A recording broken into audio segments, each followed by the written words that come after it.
অধ্যাপিকা তাৰ আগত মোৰ ৰাজনৈতিক পৰিচয় আছিলে, সামাজিক পৰিচয় আছিলে, মই কা আন্দোলনৰ লগতো জড়িত আছো কিন্তু তাৰ আগত মোৰ যিটো পৰিচয় সেইটো মই বিজ্ঞানৰ এগৰাকী ছাত্ৰী, গৱেষিকা, বিজ্ঞানী বঁটাও পাইছিলো। গতিকে মই বিজ্ঞানৰ বিষয়ে কম, কাৰণ আজিৰ এই অভিৱৰ্তনখনৰ লগত বিজ্ঞান এটা খুব গুৰুত্বপূৰ্ণ অংশ।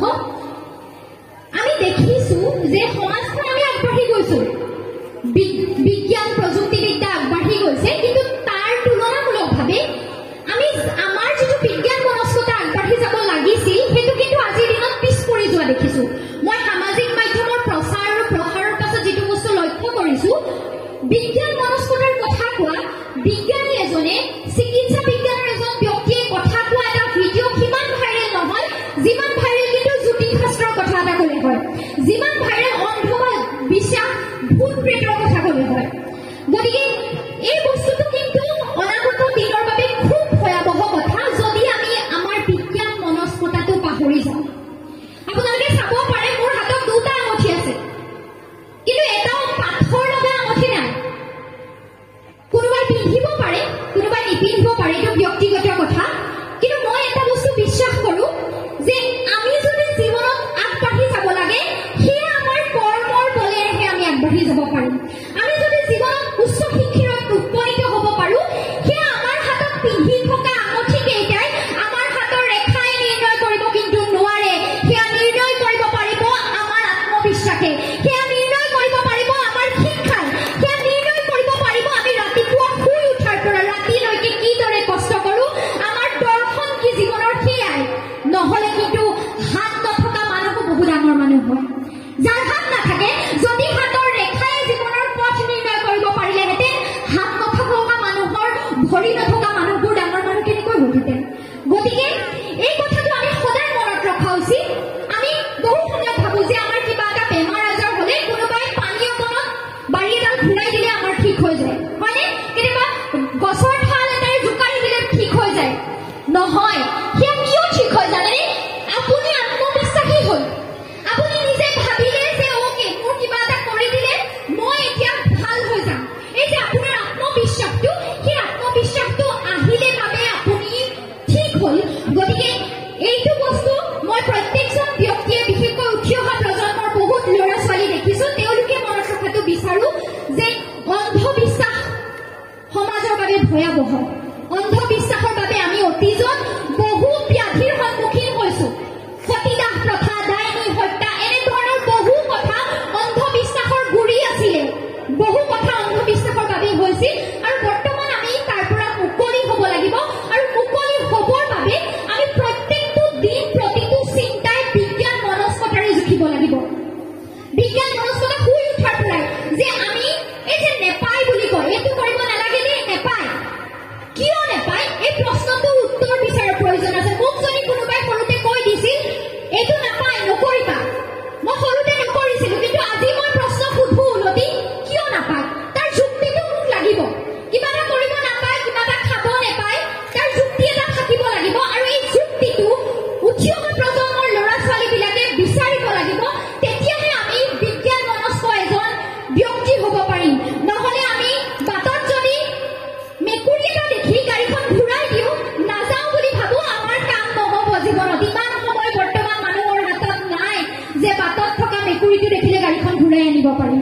গতিকে মোৰ প্ৰথমটো এইটোৱে অনুৰোধ, বিজ্ঞান মনস্কতাৰ কথাবোৰ চিন্তা কৰিবলৈ হলে আমি জীৱনৰ প্ৰতিটো দিনত, প্ৰতিটো পদক্ষেপত ভাবি উলিয়াব লাগিব। নাপায়, নহয় এইবোৰ কওঁতে কিয় নাপায়, কিয় নহয়, তাৰ বিজ্ঞানসন্মত ভিত্তি আছে নে নাই, এই কথাটো ভাবিব লাগিব। আৰু তাৰ এটা মই উদাহৰণো সৰুকৈ দি যাব বিচাৰো। ইয়াতো কবৰস্থান আছে, কবৰস্থান নিশ্চয় কৰবাত থাকিব। মোৰ মায়ে সৰুতে এটা কাহিনী কৈছিল যে কবৰস্থানৰ ওচৰেদি যেতিয়া ৰাতি মানুহ যায় তেতিয়া জুয়ে খেলে, ভূতে খেলে। ডাঙৰ ককা বয়সৰ বহু কেইজন ব্যক্তি আছে, এনেকুৱা ঘটনা আগতে হয়। যেতিয়া জংঘল বেছি আছিল, গছ গছনিবোৰ বেছি আছিলে, জুয়ে খেলে, ভূতে খেলে। গতিকে বহু মানুহে ভাবে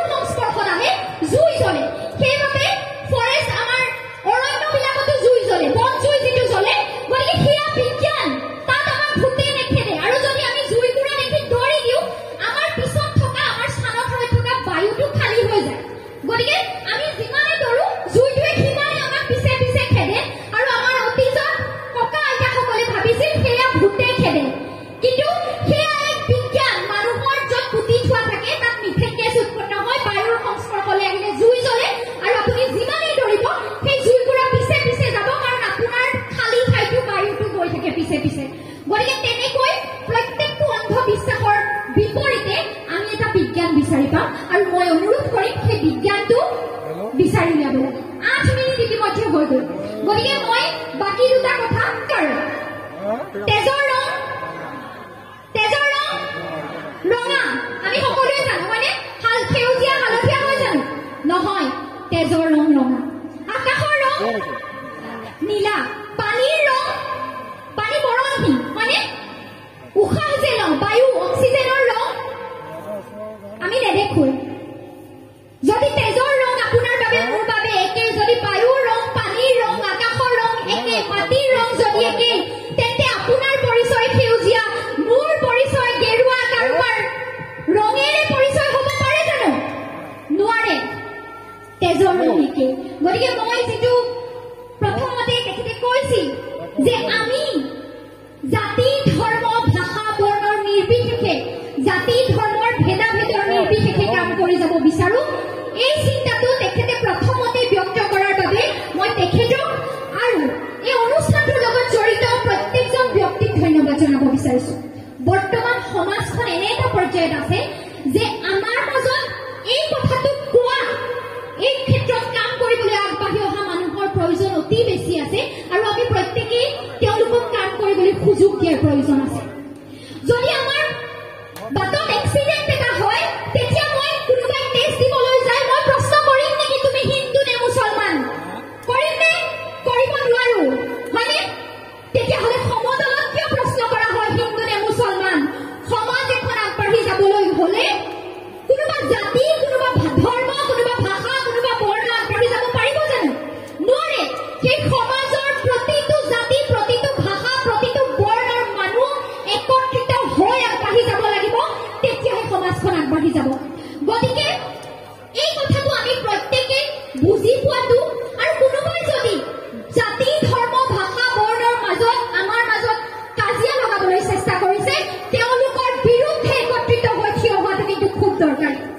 নহ'লে আমাৰ ভৱিষ্যতৰ সন্তানে কান্দিব এতিয়া আমি চিন্তা কৰিব লাগে সুনিতা উইলিয়ামছ মহাকাশ পালেগৈ মানুহে চন্দ্ৰত মাটি কিনিছে বিজ্ঞান টেকনলজি বহুত আগবাঢ়ি গৈছে আমি চিন্তা কৰিব লাগে আমাৰ ল'ৰা ছোৱালীবোৰৰ ভৱিষ্যত সুৰক্ষিত কেনেকৈ হ'ব প্ৰত্যেকৰে সংস্থাপন কিদৰে থাকিব প্ৰত্যেকে নিজৰ জীৱনত একোজন ভাল মানুহ কিদৰে হ'ব আৰু তাৰ পাছত আমি যদি ভাবোঁ যে জাতি ধৰ্ম ভাষা বৰ্ণৰ মাজত কাষৰ ঘৰত কিবা এটা হ'লে ইঘৰ নাযায় ইঘৰত বিয়া সকাম এটা হ'লে ইঘৰ নাযায় তেতিয়াহ'লে সেইখন সমাজক কোনেও উদ্ধাৰ কৰিব নোৱাৰে পাৰিব জানো নোৱাৰে কাষৰ ঘৰত কাৰোবাৰ অসুখ হ'লে বেমাৰ হ'লে আটাইতকৈ ওচৰতে পোৱা মানুহ ঘৰ হিন্দুৱে হয় নে মুছলমানে হয় জাতি কি ধৰ্ম কি প্ৰশ্ন কৰিবলৈ সময় নাথাকে তেওঁলোকে আগত আহিব পাৰিব গতিকে এই ধৰ্মৰ বিভাজনটো আঁতৰাই আমি প্ৰত্যেকে অসমীয়া হিচাপে নিজকে অসমীয়া হিচাপে সৈয়দ আব্দুল মালিক দেৱে কোৱা